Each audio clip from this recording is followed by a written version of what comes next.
Praise the Lord. Our daily bread. Isaiah chapter 11 verse 4. With righteousness he will judge the poor and decide with equity for the humble of the earth. He will strike the earth with the rod of his mouth, and with the breath of his lips he will kill the wicked.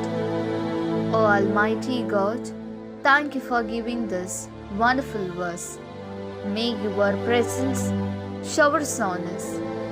O Lord, give us the necessary wisdom to walk with integrity in our lives by opening our eyes, and bless us to walk righteously and honestly without going into evil ways, and to live as a people who are worthy of you, society, and our family. We ask this in the name of Jesus Christ. Amen. அன்றாட உணவு. எசாயா அதிகாரம் 11 இறை வார்த்தை 4.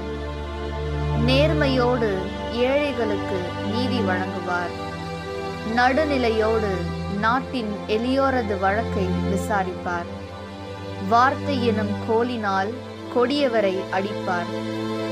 உதட்டில் எழும் மூச்சினால் தீயோரை அழிப்பார். அன்பின் தகப்பனே, இன்றைய நாளிலே இந்த இறை மன்னாவை கொடுத்ததற்காக நன்றி ஆண்டவரே.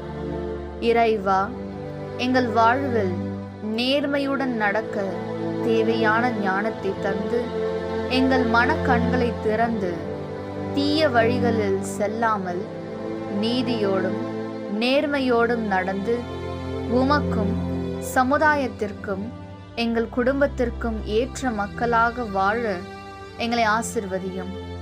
ஆமென். அன்னனுள்ள போஜனம். ஏஷையா 11 அத்தியாயம் 4 வாக்கியம். தரித்திரரே, அவன் தர்மநிஷ்டையோடே பூமியிலே எளியவரோடு அவன் நீதிபூர்வம் வர்த்திக்கும். அஞ்ஞாத கண்டு கொண்டு அவன் பூமியை பிரகரிக்கும் என்றே மொழி துஷ்டரே நிக்கிரகிக்கும். கர்த்தாவே, தரித்திரரோடும் எளியவரோடும் അന്ന് നീതിപൂർവം പ്രവർത്തിക്കുന്നതിനെ ഓർത്ത് നന്ദി പറയുന്നു. ഞങ്ങളും ദരിദ്രരോട് ധർമ്മനിഷ്ഠയോടെ നോക്കുവാനും എളിയവരോട് നീതിപൂർവം പെരുമാറുവാനും വേണ്ട ஞானവും അറിവും തന്ന് എന്നും അങ്ങയുടെ നീതിയിലും സത്യത്തിലും നടക്കുവാനും സമൂഹത്തിനും കുടുംബത്തിനും യോജിച്ച ജീവിതം ജീവിക്കുവാനും ഞങ്ങളെ അനുഗ്രഹിക്കണമേ. ആമേൻ.